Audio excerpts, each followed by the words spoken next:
My name is Ayan, 32 years old, I thought. I had everything a man could ever ask for, a loving wife, 2 beautiful kids, a peaceful home life. Wasn't perfect, but it was ours every morning, started with my wife's smile, and ended with the laughter of our children for 3 years. That was my world, but life has a way of testing the very things you trust the most. It started quietly. Just a new name appearing more often on my wife's phone, Danish. At first I didn't care, he was just a friend she met online, someone who sent memes, commented on her posts, and made her laugh. I saw her smile while texting him, and I convinced myself it was innocent. She needs friends too, I thought. But days turned into weeks, and that name became a shadow that followed her everywhere. She'd wait for his messages before sleeping. She'd hide her phone when I walked into the room, and slowly her smile, the one she used to give me, began to fade. One night, while she was asleep, I noticed her phone light up. A message from Danish. My heart said don't look, but my mind whispered you need to know. I unlocked it, and what I saw changed me forever.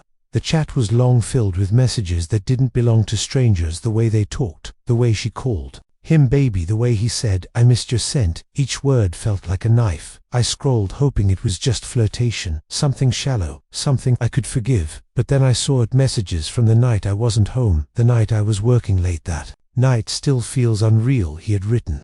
I can't stop thinking about how close you were, how warm you felt. And then her reply, it hurt a little that time. You were too lost, next time be gentle. I froze, every muscle in my body turned to stone. The screen blurred through my tears. That moment, that one line was enough to tear my whole world apart. I looked at her sleeping beside me, peaceful, innocent, and I couldn't decide what hurt more, the betrayal or the way she looked like nothing ever happened. I wanted to scream. I wanted to wake her up and ask why, but instead, I sat there in silence. The fan spun above my head, and my whole life replayed in flashes. The wedding, our kids, first words, her laughter, the promises, and in between all that, a stranger's name kept echoing, Danish. The next morning, I couldn't look at her the same. She asked, "You're quiet today, everything okay?" I just nodded, because what could I say that I read the truth? You were hiding from me days past. But I was no longer the same husband. I started watching her every move, every message, every excuse. She said she was going out with her friends, but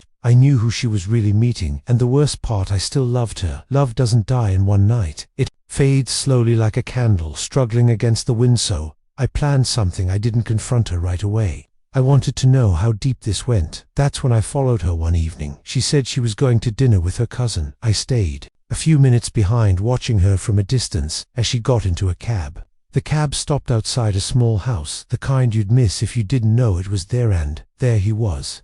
Danish, barely 19, smiling, nervous, holding flowers. She stepped out of the cab, her eyes lighting up, that same smile I hadn't seen in months.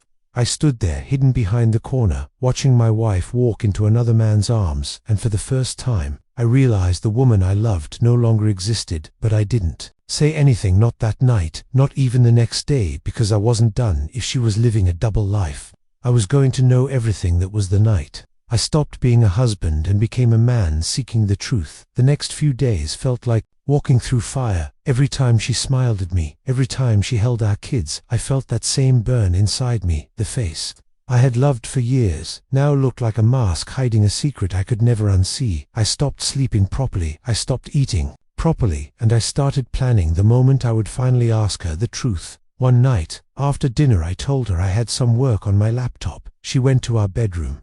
I waited until the house was silent. Then I walked in. She was lying on the bed, scrolling through her phone. She looked up and smiled, that same gentle smile I had fallen 4 years ago. I sat down beside her and asked softly, "Who is Danish?" Her hand froze, her eyes widened for a second. Then she tried to act normal. She said, "He's just a friend from Facebook." I laughed quietly and said, "Really? Then why does your friend talk about nights you spent together? Why does he remember the way you felt that night?" Her face lost all color. She couldn't even speak. She just stared at me with trembling lips. I handed her the phone, my hands shaking as I showed her the messages she had deleted, but I had already saved screenshots before confronting.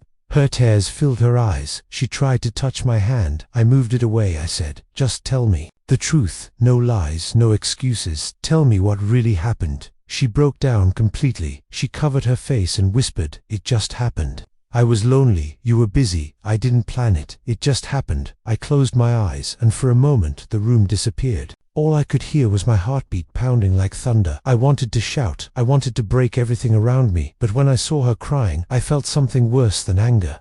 I felt pity. She said he was young. He made me feel alive again. I knew it was wrong, but I couldn't stop. I wanted to end it. But he kept calling, kept texting. I was weak. I made a mistake. Please forgive me. Words hit me like a storm. I couldn't even look at her anymore. I walked to the window, trying to breathe. The air outside felt heavy, like it carried all the pain in the world. I said, you broke everything we built, everything I trusted you with. I gave you my heart, and you gave it to a stranger. She kept crying, saying she was sorry, saying she would never do it again, saying she loved only me, but love no longer sounded like a word. It sounded like a life for days. I didn't talk to her. We lived in the same house, but like strangers. She tried to fix things. She tried to smile. She cooked my favorite food. She stayed quiet when I ignored her, but inside me something had already died. Then one evening I saw her sitting alone on the sofa holding our kids' photos. Her eyes red. She whispered, I ruined everything. I hate myself. I don't deserve you. I don't deserve them. I walked closer. I looked at her, and for the first time I saw not my wife, but a broken human being. Maybe that's what betrayal does. It doesn't just destroy trust. It destroys people from inside. I didn't forgive her, not that night. Not completely, but I realized something. Forgiveness isn't for them, it's for you, so you can breathe.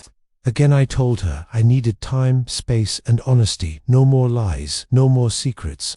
If she really wanted to fix what she broke, she had to start with truth. She nodded silently, tears running down her face. Months passed, and life didn't magically heal, but I learned to live with the scars sometimes at night.